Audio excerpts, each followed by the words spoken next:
लोकसभा उमेदवारीच्या चर्चांना अभिनेता नाना पाटेकर यांच्याकडून पूर्णविराम। राजकारण हा माझा प्रांत नाही, कुठून निवडणूक लढवू तुम्हीच सांगा, नानांचा पत्रकारांना सवाल।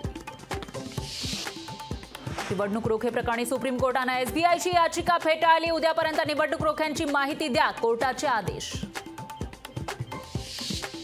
बहुचर्चित कोस्टल रोडच्या पहिल्या टप्प्याचं उद्घाटन, मुख्यमंत्री शिंदेंच्या हस्ते लोकार्पण संपन्न। उद्यापासून कोस्टल रोड मुंबईकरांच्या सेवेत। आम्ही दुसऱ्यांच्या कामाचं श्रेय घेत नाही, प्रकल्पाच्या परवानगीसाठी काहींनी फक्त दिल्लीला फेऱ्या मारल्या। फडणवीसांचा आदित्य ठाकरेंना टोला। कोस्टल रोडमध्ये तुम्ही अडथळेच जास्त आणले, आधीच्या मुख्यमंत्र्यांनी मच्छीमारांच्या मागण्या मान्य केल्या नाही, मुख्यमंत्र्यांचा ठाकरेंना टोला।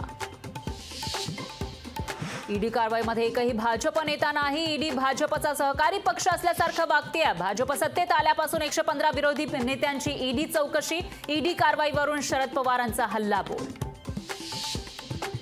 रोहित पवारांच्या कंपनीवर कारवाई अयोग्य, ईडी सीबीआय मार्फत निवडणुकीवर प्रभाव पाडण्याचा प्रकार। रोहित पवारांवरील कारवाईवरून शरद पवारांची केंद्रावर टीका। महायुतीची दिल्लीतील बैठक रद्द, जागा वाटपासंदर्भात होणार होती बैठक। मुख्यमंत्री शिंदे अजित पवार दिल्लीला जाणार नसल्याची सूत्रांची माहिती। स्वामी शांतिगिरी महाराजांसोबत मुख्यमंत्र्यांची वर्षभर अर्धा ते पाऊण तास चर्चा।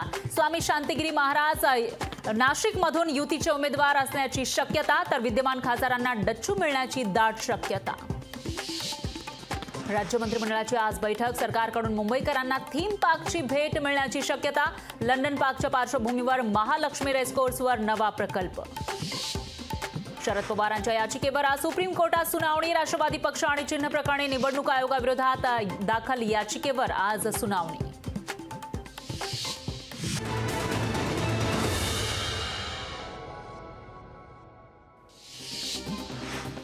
शरद पवार 13 आणि 14 मार्चला नाशिक दौऱ्यावर। शरद पवार निफाडमधून लोकसभा निवडणूक प्रचाराचा नारळ फोडणार।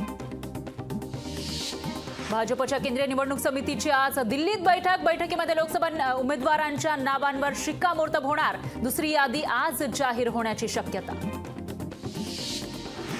काँग्रेस केंद्रीय निवडणूक समितीची आज बैठक, बैठकीमध्ये काँग्रेस 7 राज्यांमधील उमेदवारांच्या नावांवर चर्चा करणार। उर्वरित उमेदवारांच्या नावांवर शिक्कामोर्तब होण्याची शक्यता।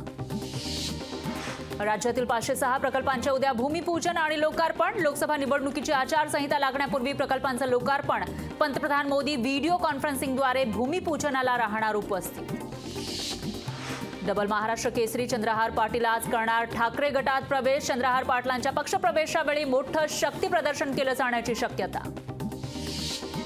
बिहार विधान परिषदेच्या 11 जागांसाठी उमेदवारी अर्ज भरण्याचा आज शेवटचा दिवस। माजी मुख्यमंत्री राबडी देवींसह मवियाचे 5ही उमेदवार करणार अर्ज दाखल।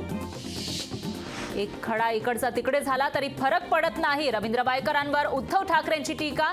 जोगेश्वरीचा बालेकिल्ला पडू देणार नाही, ठाकरेंचं वक्तव्य।